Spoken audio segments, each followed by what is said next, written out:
মুমিনের 5টা গুণাবলী বলেছে। কয়টা? মুমিনের সিফাতগুলো পূর্ণ থাকলে মুমিন কোথায় যাবে? জোরে বলেন, আরো জোরে। কোথায় যাবে? জান্নাতে যাবে। আল্লাহর হাবিব সাল্লাল্লাহু আলাইহি ওয়াসাল্লাম বলেছেন 3 ধরনের ব্যক্তি একটা হাদিসে জান্নাতে যাবে না। বলেন না নাউযুবিল্লাহ। কয় ধরনের? 1 নম্বর, আল্লাহর হাবিব সাল্লাল্লাহু আলাইহি ওয়াসাল্লাম বলেছেন ক্বালা রাসূলুল্লাহ সাল্লাল্লাহু আলাইহি ওয়াসাল্লাম লা ইয়াদখুলুল জান্নাতা কাত্তা। আত্মীয়তার বন্ধন ছিন্নকারী জান্নাতে যাবে না। নাউযুবিল্লাহ বললেন না? মুসলমান পরস্পর সবাই আত্মীয়, কিন্তু নিজের আত্মীয়তার বন্ধনের ভিতরে যারা আছে তারা যদি তাদের বন্ধন ছিন্ন করে, খোঁজখবর না নেয়, একে অপরকে শত্রু বানায়, এই ব্যক্তিকে আল্লাহ তাআলা জান্নাতে, জোরে বলেন, জান্নাতে দিবেন না। বলেন তো মুমিনদের ভিতরে এই দোষটা আছে কি নাই? তাহলে তো আমাদেরকে সাবধান হতে হবে। আল্লাহ পাকের নবী বলেন ক্বালা রাসূলুল্লাহ সাল্লাল্লাহু আলাইহি ওয়াসাল্লাম আদ-দাইয়ুসু লা ইয়াদখুলুল জান্নাহ। আল্লাহর নবী বলেছেন দাইয়ুস কখনো জান্নাতে যাবে না। দাইয়ুসকে, যেই পুরুষ তার নারীকে বেপরদায় চলার সুযোগ দেয়, অন্য পুরুষের সাথে মিশার সুযোগ দেয়, যেই পুরুষ নিজের স্ত্রীকে পর্দায় রাখে না, অথবা যেই পুরুষ নিজেও পর্দায় থাকে না, স্ত্রী থাকা সত্ত্বেও অন্য মহিলার সাথে যার কুকর্ম রয়েছে, সেই ব্যক্তি হচ্ছে দাইয়ুস। এমনকি নিজে সম্পর্ক রাখে, অন্যকে সম্পর্ক রাখতে সহযোগিতা করে। এই ধরনের পুরুষ আমাদের সমাজে আছে না নাই?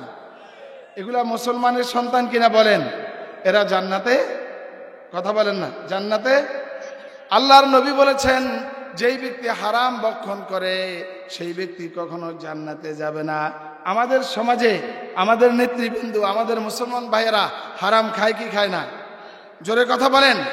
সুতরাং হারাম খেয়ে, স্ত্রীকে বেপরদায় রেখে, নামাজ ছেড়ে দিয়ে, আল্লাহর বিধান ছেড়ে দিয়ে মুমিনের দপ্তরে নাম রাখা কোনো কালেও সম্ভব না। আর আল্লাহর জান্নাত তার নসিব হবে না। ঠিক না ভাই? ঠিক। আমার ভাইয়েরা, আমরা প্রত্যেকদিন নামাজে আল্লাহ তাআলার কাছে বলি ইহদিনাস সিরাতাল মুস্তাকিম। আয় আল্লাহ তাআলা, আমাদেরকে আপনি সিরাতে মুস্তাকিম দেন, সিরাতে মুস্তাকিম দেন। এটা আমরা আল্লাহ তাআলার কাছে কি করি? দোয়া করি, নামাজের ভিতরে পড়ি, বলি আল্লাহ তাআলা সিরাতে মুস্তাকিম দিবেন কাদেরকে, সেটা আল্লাহ তাআলা নিজে কোরআনে কারিমে বলেছেন। আমি যেই আয়াতে কারিমা আপনাদের সামনে তেলাওয়াত করেছি সূরা লোকমানের 15 নম্বর আয়াত। কত নম্বর আয়াত? আল্লাহ তাআলা বলেন সিরাতে মুস্তাকিম তোমরা আমার কাছে চেয়েছো, সিরাতে মুস্তাকিম চেয়ে আবার বলেছো সিরাতাল্লাযীনা আন'আমতা আলাইহিম। আয় আল্লাহ তাআলা, আমাদেরকে সেই পথ দেন আপনার নেককার বান্দাগণ যেই পথের মধ্যে চলেছে। সুবহানাল্লাহ। গায়রিল মাগদুবি আলাইহিম ওয়ালাদ-দাল্লিন। আয় আল্লাহ তাআলা, যারা আপনার গজবপ্রাপ্ত, যারা ধ্বংস, ইহুদি খ্রিস্টান, তাদের পথের পথিক আমাদেরকে বানাবেন না। আমিন বলেন। আল্লাহ রাব্বুল আলামিন আমাদের দোয়ার প্রেক্ষিতে কোরআনে কারিমে বহু জায়গায় এই জবাব দিয়েছেন। এই দোয়া আমাদেরকে কে শিখাইছেন? আল্লাহ পাক নিজে শিখাইছেন। আল্লাহ তাআলা বলেন ওয়াত্তাবি'উ সাবিলা মান আনাবা ইলাইয়া সুম্মা ইলাইয়া মারজিউকুম ফাউনাব্বিউকুম বিমা কুনতুম তা'মালুন। আমার দিকে যে ব্যক্তি রুজু হয়েছে, আমার দিকে, এই কথা খেয়াল করেন, আমার এই পিসা হুজুর এখনই চলে আসবে। আমি দুইটা কথা বুঝাইতে চাই।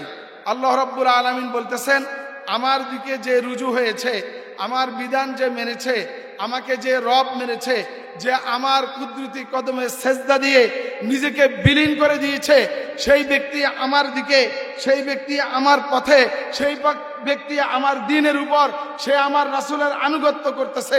তোমরা তাকে অনুসরণ করো, তাহলে আমি আল্লাহ তাআলা তোমাদেরকে হেদায়েত দিয়ে দেব। সুতরাং আজকের সমাজের ভিতরে আমরা নবী পাবো না। জুমার দিন যে আলোচনা করতেছিলাম, আমাদের কাছে, আমাদের নিকট এখন আব্দুল কাদের জিলানী রহমতুল্লাহি আলাইহি নাই, আমাদের কাছে আব্দুল কুদ্দুস গঙ্গোহী রহমতুল্লাহ আলাইহি নাই, আমাদের কাছে কারি ইব্রাহিম সাহেব রহমতুল্লাহ আলাইহি নাই, আমাদের কাছে এখন আছেন আল্লামা ফজলে ইলাহি দামাত বরকাতুহুমুল আলিয়া, ঠিক না বেঠে?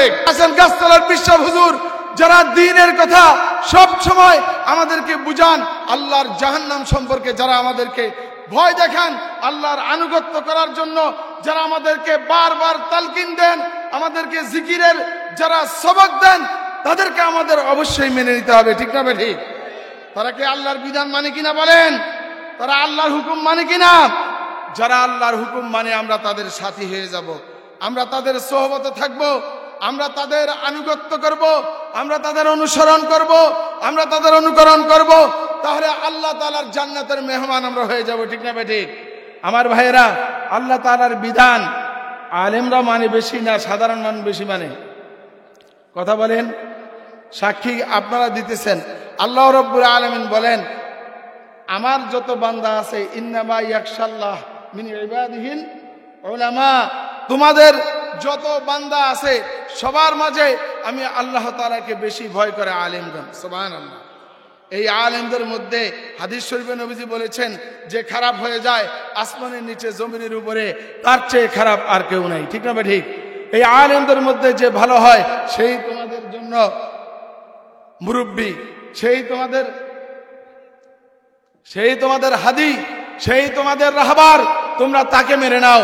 আজকে উলামায়ে কেরামদের মধ্যে বিভক্তি সৃষ্টি করে মুসলমানদেরকে বিভিন্ন তন্ত্রে মন্ত্রে ভাগ করে ইহুদি খ্রিস্টানেরা মুসলমানদের ইবাদতের মধ্যে প্যাঁচ লাগিয়ে দিয়েছে, মুসলমানদের আমলের মধ্যে ভেজাল লাগিয়ে দিয়েছে, মুসলমানদেরকে ধ্বংস করার সকল কার্যক্রম হাতে নিয়েছে। এমত অবস্থায় আমরা যদি ইমানের দিক থেকে আমলের দিক থেকে সংশোধন না হই, ততদিন পর্যন্ত আমরা ধ্বংস হয়ে যাব, ঠিক না ঠিক?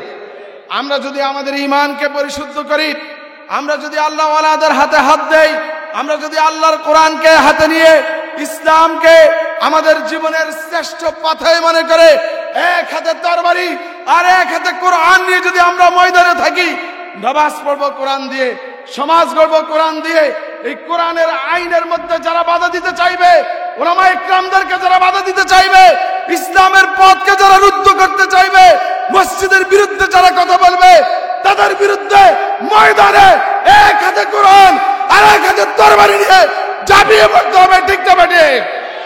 কোন মুসলমান ইহুদি খ্রিস্টানদের কোন ষড়যন্ত্রের নিচে নিজের মাথাকে কখনো নত করবে না, ঠিক না ঠিক? ইসকন যত বাড়াবাড়ি করুক না কেন, বাংলার জমিনে ৯৫% মুসলমান, এই দেশে হিন্দু দাদা বাবুদের কোন আইন বাস্তবায়ন হবে না, হতে দেওয়া হবে না। কারা কারা রাজি আছেন?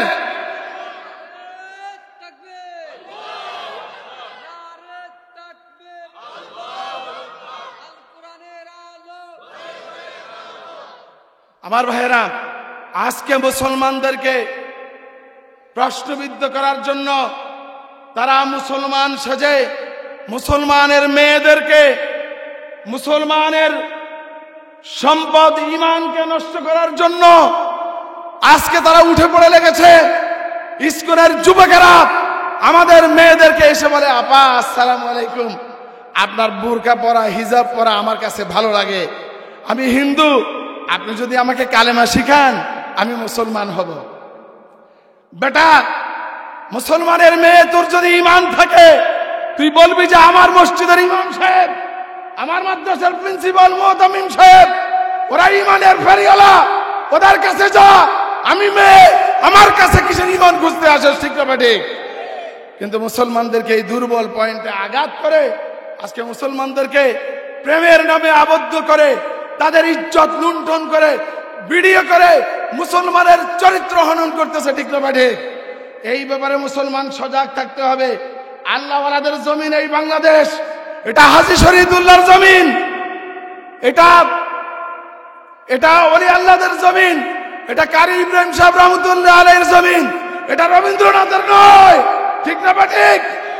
এই জমিনের মধ্যে তোমাদের স্বাদ কখনো মিটবে না। যারা ইসলামের বিরুদ্ধে কথা বলেছে এতদিন, আল্লাহ রাব্বুল আলামিন তাদেরকে শিক্ষা দিয়েছে, ঠিক না ঠিক?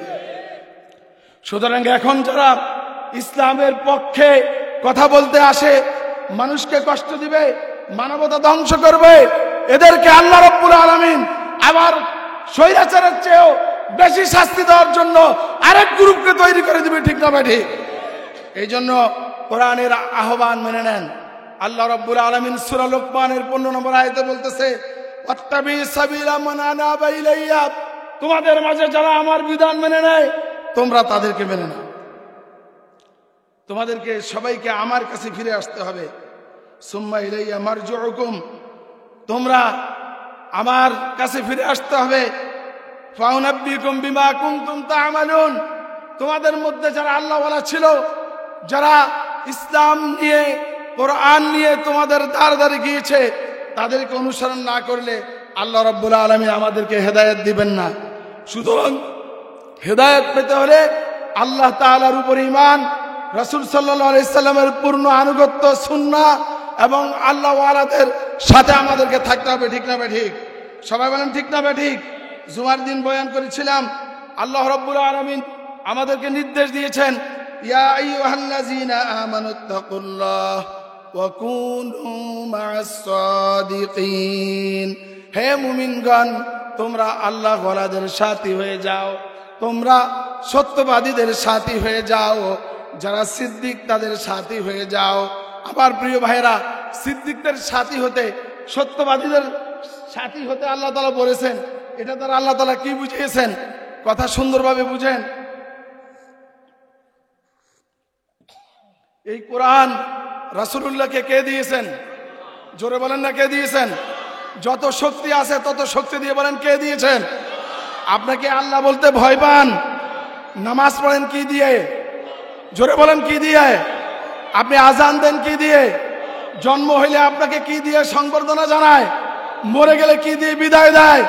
সুতরাং এই আল্লাহু আকবার শুধু মসজিদে থাকবে না, এই আল্লাহু আকবার রাজপথে যখন কায়েম হবে তখনই মানুষ শান্তি পাবে, ঠিক না? ঠিক। আল্লাহ তাআলা এই কোরআন দিয়েছেন রাসূলকে। এই কোরআনের ভিতরে সূরা লোকমানের 15 নম্বর আয়াত আল্লাহ তাআলা বলেছেন যে তোমরা আমার আল্লাহওয়ালাদের সাথী হয়ে যাও। সুবহানাল্লাহ বলছেন না? আল্লাহওয়ালাদের সাথী হলে কি হবে? একটা বিধর্মী, তার নাম আব্দুল উজ্জা, রাসূলুল্লাহ সাল্লাল্লাহু আলাইহি সাল্লামের উপর ঈমান এনেছে। ঈমান আনার কারণে ঈমানের পরীক্ষা দিতে হয়েছে। রাসূলুল্লাহ সাল্লাল্লাহু আলাইহি সাল্লামের উপর ঈমান আনার কারণে তার মা তাকে ঘর থেকে বের করে দিয়েছে। তার চাচা বিশাল মক্কার সম্পদের মালিক ছিল, সেই সম্পদ থেকে তাকে বঞ্চিত করেছে। বললো আব্দুল উজ্জা, রাসূলুল্লাহ তার নাম দিয়েছেন আব্দুল্লাহ। সুবহানাল্লাহ বলেন। আল্লাহর নবী তার নাম দিয়েছেন আব্দুল্লাহ। আব্দুল্লাহকে যখন বলল তার চাচা, তুমি জানো তুমি যে মুহাম্মাদের উপর ঈমান আনলা, তুমি যে নামাজ পড়ো, তুমি যে দাড়ি রেখেছ, তুমি যে আমার বাপ দাদার ধর্মের উপর কালিমা দিয়েছ, আমার বাপ দাদার ধর্মকে বাদ দিয়েছ, আমরা 1300 খোদার ইবাদত করি, তুমি এক খোদার ইবাদত করবা, এই অপরাধে তোমাকে কি শাস্তি দেওয়া হবে? সে বলে না, তোমাকে সকল সম্পদ থেকে বঞ্চিত করা হবে। কে বলতেছে? আপন চাচা, তার বাবা ছিলেন না, ইন্তেকাল করেছে। যখন তাকে এই কথা বলা হলো, সে বলল দুনিয়ার এই সম্পদের জন্য আমি ঈমান হারা হব? আরে ভাই, আমরা তো 5 টাকার 1 কাপ চায়ের কাছে আমাদের ঈমান বিক্রি করে দেয়, একটা বিড়ির কাছে আমাদের ঈমান বিক্রি করে দেয়, একটু হুন্ডা চালাইতে পারলে, একটু মদ খেতে পারলে, একটা নারী পেলে অবৈধভাবে নেতারা দিলে, ও যুবক তুমি আল্লাহর দ্বীন বাদ দিয়ে নারায়ে তাকবীর আল্লাহু আকবার স্লোগানের বিরুদ্ধে তুমি স্লোগান দিয়েছো, তোমার ঈমান ধ্বংস হয়ে গিয়েছে, ঠিক না? ঠিক। আব্দুল উজ্জা মানে আব্দুল্লাহ, সে বলল যে সকল সম্পদ থেকে আমাকে বাদ দিবেন, দেন আমি আল্লাহ তাআলাকে ছাড়বো না, মুহাম্মাদের কদম আমি ছাড়বো না। আল্লাহু আকবার বলেন। সে মুহাম্মদ সাল্লাল্লাহু আলাইহি সাল্লামের সুন্নাহ ছাড়তে রাজি হয় নাই। কথা কি বুঝতে পেরেছেন? এবার বলল যে তোমার গায়ের মধ্যে যেই পোশাক, সেই পোশাকটাও আমার, সেই পোশাকটা আমাকে দিয়ে দাও।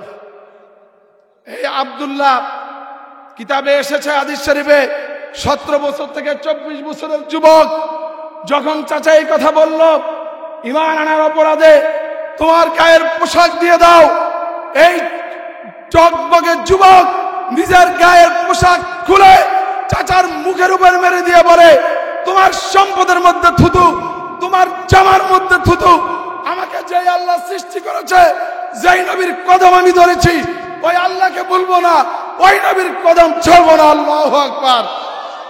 মুসলমান ও যুবক, তুমি আজকে দেখো ইসলাম কিভাবে তারা গ্রহণ করেছে, কিভাবে সম্পদ ছেড়েছে, মা ছেড়েছে, বাবা ছেড়েছে, কিন্তু দিন ছাড়ে নাই, ঈমান ছাড়ে নাই, মুহাম্মদুর রাসূলুল্লাহ সাল্লাল্লাহু আলাইহি সাল্লামের কদম মোবারক ছাড়ে নাই। ঠিক না বেটি?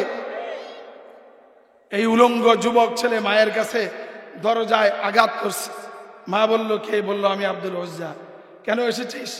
মা, আমার তো বাবা নেই, তুমি ছাড়া আর কেউ নেই, আমার কোনো ভাই বোন নেই, ও মা, আমার যাওয়ার কোনো জায়গা নেই।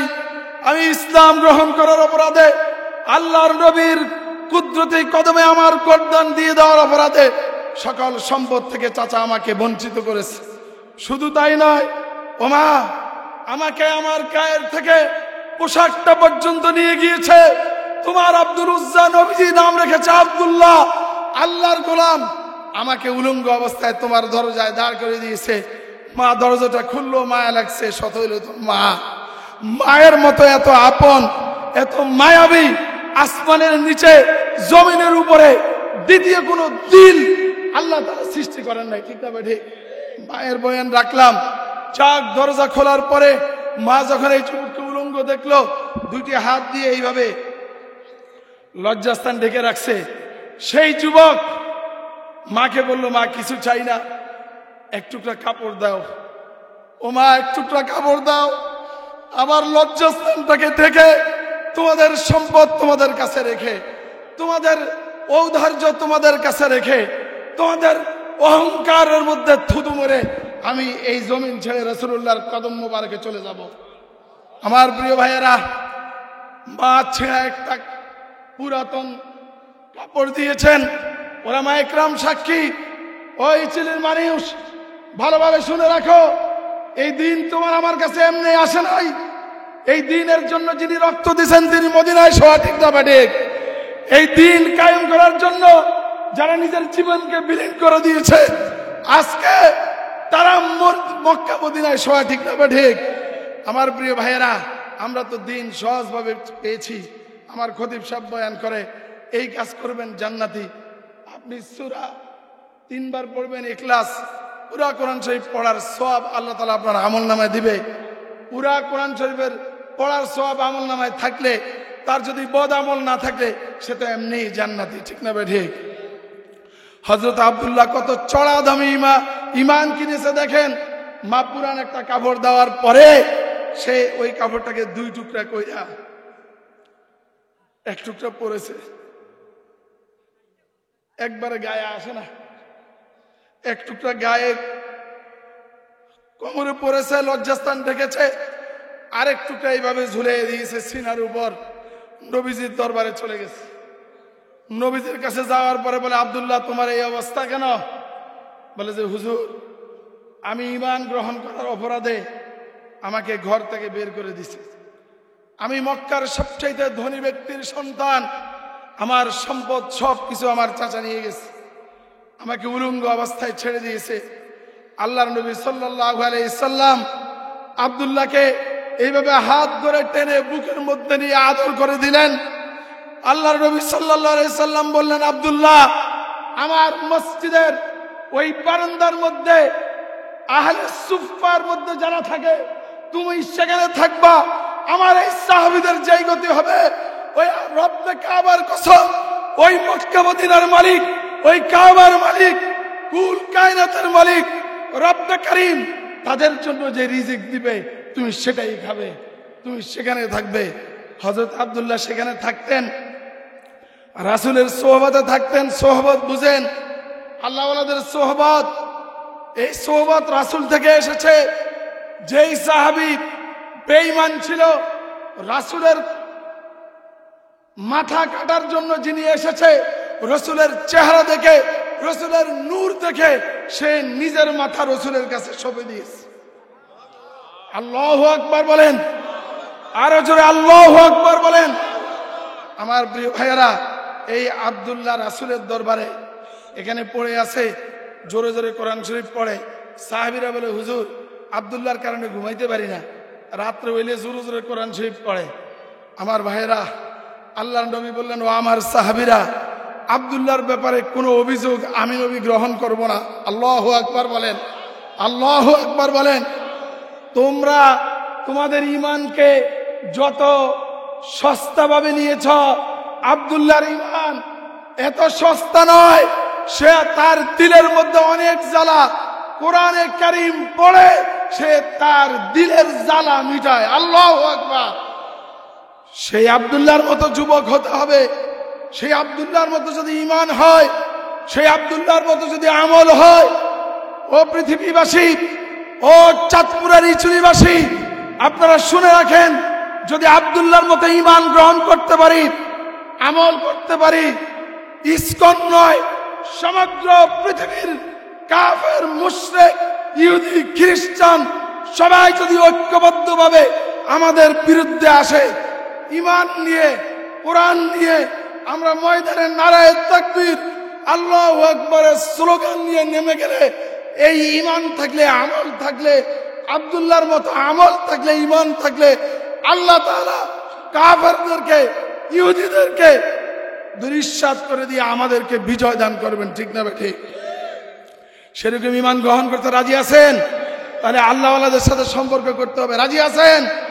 আমরা যারা কোরআন থেকে কথা বলে, হাদিস থেকে কথা বলে, আল্লাহর জিকিরের সবক যারা আমাদেরকে দেয়, গুনাহ থেকে যারা আমাদেরকে দূরে থাকতে বলে, তাদেরকে আমরা মেনে নিব। রাজি আছেন? আমার কথা শেষের দিকে। এবার শুনেন, সাহাবীদের অভিযোগের জবাবে রাসূলুল্লাহ বলেন, তাকে পড়তে দাও। সে কোরআন যত জোরে ইচ্ছা পড়ো।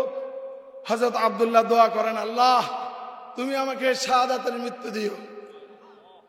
যখন যুদ্ধের ময়দানে যায়, আব্দুল্লাহ দোয়া করে, আল্লাহ আমার মা থেকেও নাই, আমার বাবাকে নিয়ে গিয়েছ, কোনো সম্পদ নাই, যেই দিন গ্রহণ করার কারণে আমাকে সবকিছু থেকে বঞ্চিত করা হয়েছে, আমি জান্নাতে যাব কিনা আমি জানি না। ও আল্লাহ, তুমি আমাকে সেই দিনের জন্য কাফেরদের মোকাবেলায় শহীদ হিসেবে কবুল করো। এই কথা বলে যুদ্ধের ময়দানে যায়। আল্লাহর নবী আব্দুল্লাহর হাতের মধ্যে তরবারি দিয়ে আল্লাহর নবী বলেন, আল্লাহ আমার আব্দুল্লাহ যাকে আমি খুব মহব্বত করি, আমি তার রক্তকে কাফেরদের জন্য হারাম করে দিয়েছি। আল্লাহু আকবার বলেন। তখন আব্দুল্লাহ কেঁদে উঠে বলল, ইয়া রাসূলুল্লাহ, আমি দ্বীনের জন্য শহীদ হতে চেয়েছি, আমি দ্বীনের জন্য কোরবান হতে চেয়েছি, আপনি আমার রক্ত কাফেরদের জন্য হারাম করে দিলেন। হযরত আব্দুল্লাহর কথার জবাবে ঈমান বুঝেন, সোহবত বুঝেন, আল্লাহর নবী বললেন, আব্দুল্লাহ তোমার যে ঈমান, তোমার যে আমল, তুমি যদি ঘরে চড়েও মারা যাও, আমার রব তোমাকে শাহাদাতের মর্যাদা দান করবে। এই আব্দুল্লাহ যখন মারা গেল, দেখেন রাসূল সাল্লাল্লাহু আলাইহি ওয়াসাল্লাম হযরত ওমরকে, আবু বকরকে বললেন, তোমাদের ভাইকে আস্তে ধরো। কবরের মধ্যে যিনি নেমে গেলেন, তিনি আর কেউ নয়, কুল কায়নাতের যিনি শরীয়ত প্রণেতা, যিনি দুজাহানের সরদার, তিনি কবরের মধ্যে নেমে গেলেন। আব্দুল্লাহকে কোলে করে নিজে কবরে শোয়াইলেন। আব্দুল্লাহকে মাঠে দিয়ে বললেন, কবরের সামনে দাঁড়াইয়া, ও আমার মালিক, তোমাকে সাক্ষী রেখে বলছি, আজকের সন্ধ্যা পর্যন্ত আমি আমার আব্দুল্লাহর উপর রাজি খুশি ছিলাম, তুমিও তার উপর রাজি খুশি হয়ে যাও। এই দোয়া রাসূলুল্লাহ আব্দুল্লাহর জন্য করেছে। বলেন তো, যাকে রাসূলুল্লাহ নিজে মাফ করে দিতে বলেছেন, রাসূল নিজে যার উপরে খুশি, আল্লাহ কি তার উপরে বেজার হবে? বলেন, আল্লাহ কি তার উপরে বেজার হবে? ওই আব্দুল্লাহর কাজ ছিল দুইটা। কয়টা বলেন? জোরে বলেন, কয়টা? প্রসিদ্ধ একেবারে খাঁটি ঈমান, আর সব সময় কোরআনের বিধান অনুযায়ী চলেছেন, রাসূলের সোহবতে থেকেছেন। আসেন আমরাও নিজেরা সহিহ ঈমান, শিরক মুক্ত ঈমান আমরা গ্রহণ করি, আর আল্লাহ ওয়ালাদের সোহবতে থেকে আমরাও দ্বীনের মধ্যে মজবুত ভাবে থাকি। তাহলে আল্লাহ তাআলা আমাদের সবাইকে হযরত আব্দুল্লাহর সাথে কবুল করে নিবে। ঠিক না ঠিক? রাসূলুল্লাহ যখন বললেন, ও আল্লাহ, আমি আজকে সন্ধ্যা পর্যন্ত আব্দুল্লাহর উপরে রাজি খুশি, তুমি তার উপরে রাজি খুশি হয়ে যাও। হযরত ওমর খলিফাতুল মুসলিমিন রয়েছেন। রাসূলুল্লাহর পরে যদি কেউ নবী হতো, নবীজি বলেছেন উমরই নবী হতো। সেই উমর চিৎকার করে কান্না করে বলেছে, আহ কি আফসোস, যদি আজকে আব্দুল্লাহর জায়গায় আমি উমর হতাম, আমার কপালটা ভালো হয়ে যেত। আল্লাহু আকবার বলেন। সুতরাং আব্দুল্লাহর মতো জিকির করতে রাজি আছেন? কে কে রাজি আছেন? তুই হাত তুলে আল্লাহকে দেখান। আল্লাহ তাআলা সবাইকে কবুল করুক, বলেন আমিন। আল্লাহ তাআলা যারা জিকির করে, এই জিকিরের বদৌলতে তার দিলের মধ্যে যে গুনাহ হয়, সেই গুনাহগুলো একটা একটা করে উঠাইয়া দেয়। আপনি একবার আল্লাহ বলবেন, বলেন আল্লাহ। একবার বলছেন, আল্লাহর কসম করে বলি, আপনার অন্তরের মধ্যে যেই গুনার কালো দাগটা ছিল, একবার বলার কারণে আপনার দিলের সেই তিলাটুকু, সেই কালো দাগটুকু উঠে গেছে। সুবহানাল্লাহ। আবার বলেন আল্লাহ, আবার বলেন আল্লাহ, আরো জোরে বলেন আল্লাহু আকবার। আল্লাহ তাআলাকে যদি জোরে জোরে ডাকতে পারেন, আল্লাহ তাআলার জিকির করতে পারেন, মুসলমান আমি বলবো আসমান থেকে বৃষ্টি যেভাবে ফোঁটা ফোঁটা করে পড়ে, আপনার আমলনামা থেকে গুনাহগুলো সেইভাবে ফোঁটা ফোঁটা করে ঝরে যাবে। আল্লাহ তাআলার বিধান মানার সাথে সাথে আল্লাহওয়ালাদের সাথে থাকতে হবে। উজানির কারি ইব্রাহিম সাহেব রহমতুল্লাহি আলাইহি যখন আল্লাহ আল্লাহ জিকির শুরু করেছেন, সারা বাংলাদেশে তাকে কেউ চিনত না। এই জিকিরের বদৌলতে আল্লাহ তাআলা কারি ইব্রাহিম সাহেব রহমতুল্লাহ আলাইহির দিলের এই জ্বালাটা সারা বাংলার মধ্যে ছড়াইয়ে দিয়েছে। কারি ইব্রাহিম সাহেব রহমতুল্লাহ আলাইহি যখনই বাহনে উঠতেন, ঘোড়ার মধ্যে উঠতেন, আমার পীর সাহেব হযরত মাওলানা আল্লামা ফজলে ইলাহি দামাত বারকাতুহুল আলিয়া সব সময় বলেন যে যখন কারি ইব্রাহিম সাহেব রহমতুল্লাহ আলাইহি ঘোড়ার মধ্যে উঠতেন বা গাড়ির মধ্যে উঠতেন, তার চোখ দুইটা বন্ধ থাকতো, জিহ্বাটা খুলে যেত। জিহ্বা খোলার অর্থ বুঝেন নাকি আপনারা? বুঝেন না? বুঝেন না? ওই চুলির ভাইয়েরা, কারি ইব্রাহিম সাহেব রহমতুল্লাহ আলাইহি এক সেকেন্ডের জন্য আল্লাহর নাম ভুলতেন না। সব সময় আল্লাহকে ডাকতেন, যখনই সময় পাইতেন তখনই ডাকতেন।